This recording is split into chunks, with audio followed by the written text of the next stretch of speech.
Myanmar's growing dependence on China.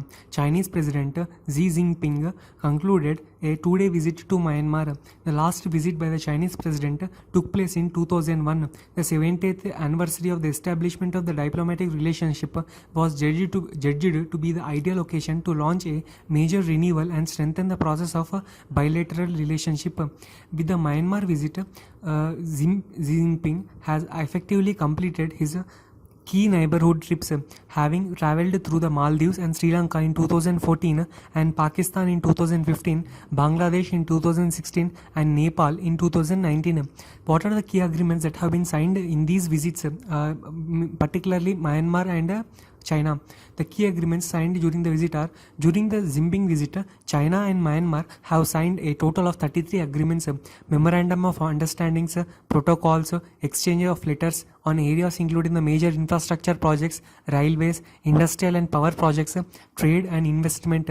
The two countries agreed on MOUs to undertake a feasibility study on the Myanmar-China power interconnection project, in addition to conducting feasibility studies for the Yangon River Estuary, West Bank protection, Mandalay Bagan railway line and Watalona tunnel projects. See, these are the projects, MOUs that have been signed, projects between the China and Myanmar.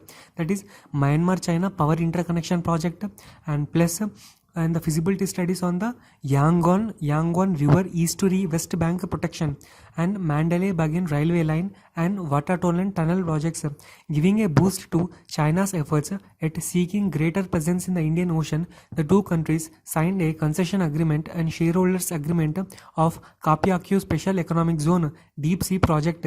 This Deep Sea Project, with the help of the China's efforts, is being developed for increasing the presence of China in the Indian Ocean.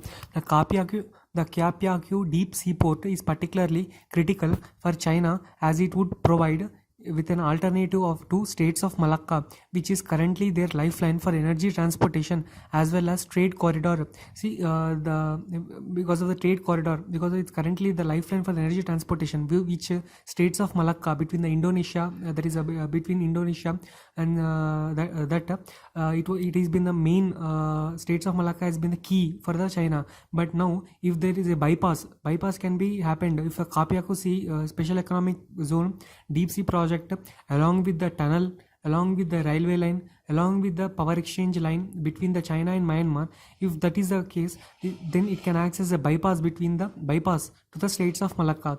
Making progress on the Kapiakyu port is important also because it is linked to China's Myanmar Economic Corridor, part of Belt and Road Initiative BRI, and therefore China-Myanmar agreement on the port is touted as a big success for the Belt and Road Initiative. See, why Myanmar needs China's help? See, analysts are skeptical about these projects as there are no significant benefits for Myanmar.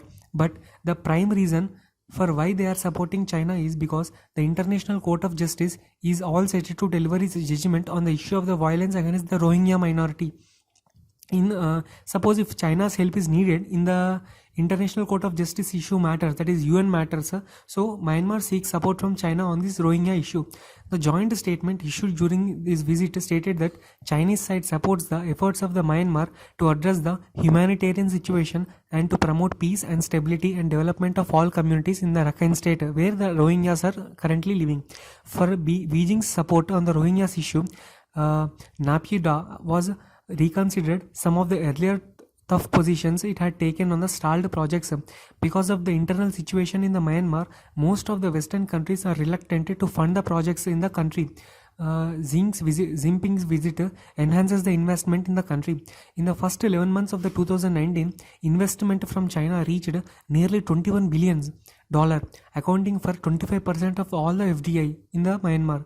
Second to Singapore. The Singapore has highest FDIs in the Myanmar, and second to Singapore, the China has reached 21 billion FDI in Myanmar. Beijing is also supporting Myanmar via tourism. Chinese tourists arrive at Myanmar increased 150% in 2019 when compared to 2018. What is India's concerns in these matters? The Chinese developed a deep sea port in the Bay of Bengal will complete the encirclement of India, with Sri Lanka already having given its Hambantota port on 99-year lease period to China. which has also developed the Gwadar port in Pakistan coast on the Arabian Sea. China has already been given a mediator status by the Dhaka and the Napyata in the Rohingya crisis dispute, adding to the New Delhi's isolation in the South Asia. Considering that even Nepal, which will have the high speed rail link built by the China and Sri Lanka, which has also known as pro-China Sri Lankan government headed by the brothers Gotabaya Rajapaksa as a president and the Mahindra Rajapaksa as a prime minister, are heavily leaning on the Beijing. From the Delhi's perspective, these are the problematic. India has taken a strong position against the Belt and Road Initiative, and it worries about the strategic implications of the Chinese bases in the Bay of Bengal under the guise of the infrastructural projects. In concluding, the China keeps reiterating that it conducts its diplomacy with mutual respect and reciprocity as the guiding principle. Smaller countries in the Asia have found China's projects have significant downsides. India, lacking the China's economic muscle or infrastructure building capacity, can only hope that Myanmar's caution will limit China's influence.